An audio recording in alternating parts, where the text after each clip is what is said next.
países hoje nós temos o movimento dos focolares, né?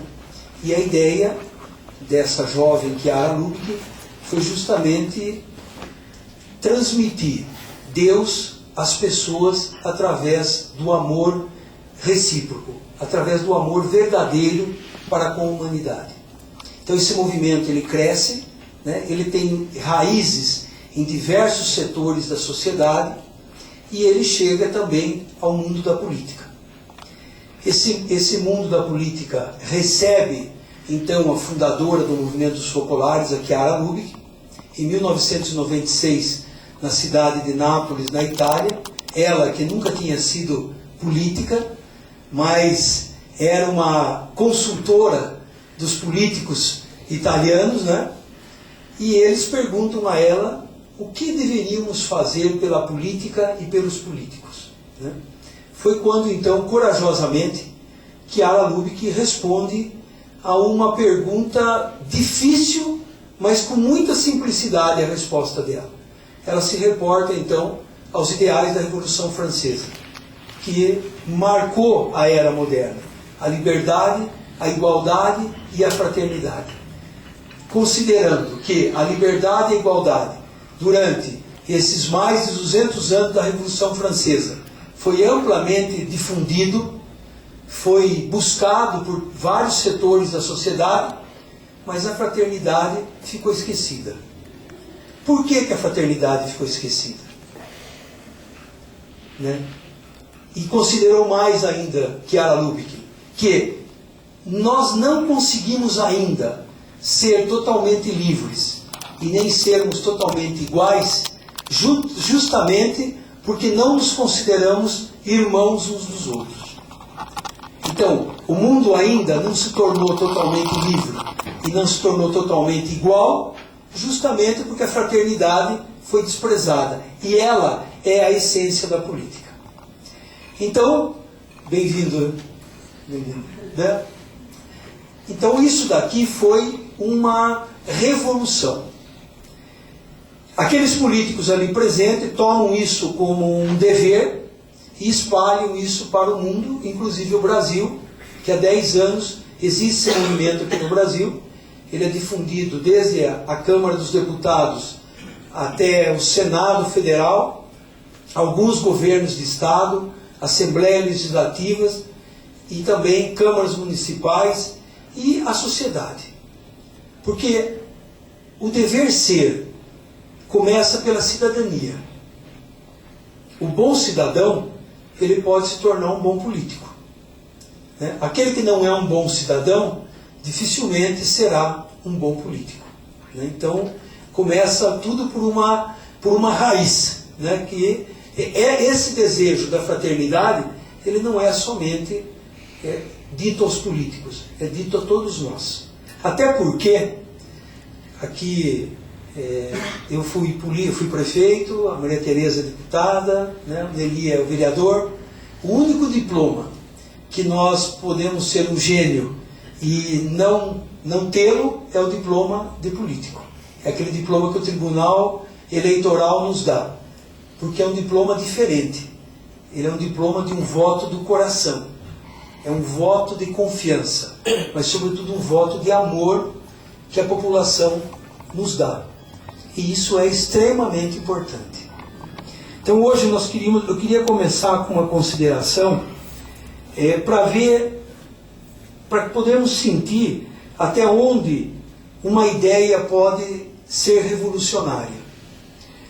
O ministro relator da demarcação contínua das terras Raposa Serra do Sol, ministro Carlos Aires Brito, na sua decisão pela manutenção daquelas terras no estado de Roraima, acho que praticamente todo mundo ouviu falar isso, que foram terras dos índios, que foi decidida que deve mandar para os índios, ele decidiu o voto dele citando justamente o tema da fraternidade como um princípio jurídico.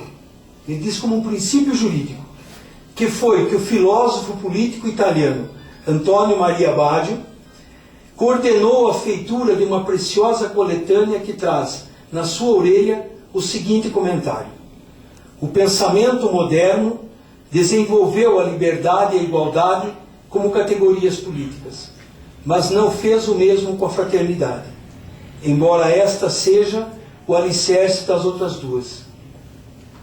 Seja por fraqueza, por medo das suas implicações, seja pela eclosão do conflito entre religião e modernidade, que tornou particularmente cheio de obstáculo o terreno da fraternidade.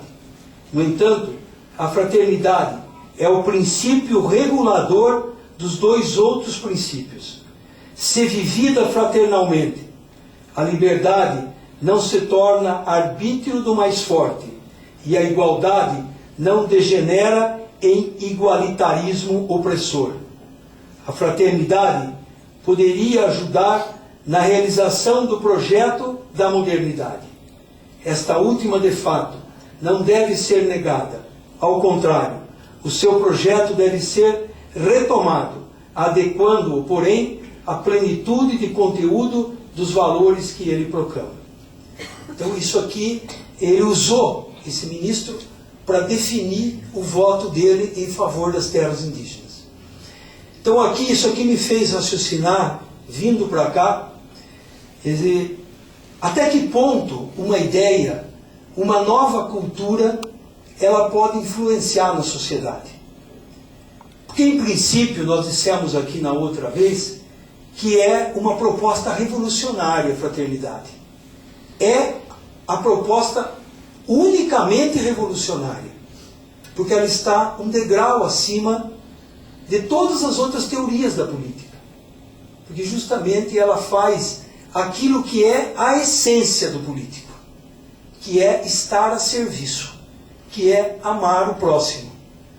A vocação do político é isso. A palavra político quer dizer a serviço da cidade, a serviço do país, a serviço do Estado. Então eu quis fazer esse preâmbulo aqui, para a gente ter um pouco talvez essa dimensão daquilo que significa esse tema que nós vamos tratar hoje, que ele é assim bastante exigente, porque justamente ele fala dessa arte de amar, né? Essa primeira página aqui, ela foi escrita justamente por Chiara Lubich, que é a fundadora do Movimento dos Focolares, que ela diz assim: desta vez falaremos do amor, síntese de todas as palavras nele contidas. Mas o amor que Jesus trouxe à Terra é muito rico, e para vivê-lo bem é necessário conhecer uma arte, ou seja, a arte de amar. Não basta só ter o desejo, precisa saber como é que se ama. A arte de amar é um modo de viver, uma espécie de coquetel espiritual, em que se contemplam todas as exigências do Evangelho. Quando recebeu o título de cidadã honorária de Roma, no seu pronunciamento no Capitólio, Chiara Lubich fez da palavra o pivô da sua mensagem, dizendo: a verdadeira arte de amar emerge por inteiro do Evangelho de Cristo. É esse o segredo da revolução que possibilitou aos primeiros cristãos invadirem o mundo então conhecido. A arte que exige empenho. É uma arte que pretende que se vá além do horizonte restrito do amor simplesmente natural. Muitas vezes dirigido quase unicamente à família e aos amigos. Aqui, o amor deve ser orientado a todos, ao simpático, ao antipático, ao bonito e ao feio, ao conterrâneo e ao estrangeiro, de minha religião e de outra religião, da minha cultura ou de outra, amigo ou adversário, ou inimigo que seja. É necessário amar a todos como o Pai Celeste, que manda o sol e a chuva sobre os bons e sobre os maus. Esse, portanto, é o primeiro ponto da arte de amar, proposto justamente nesse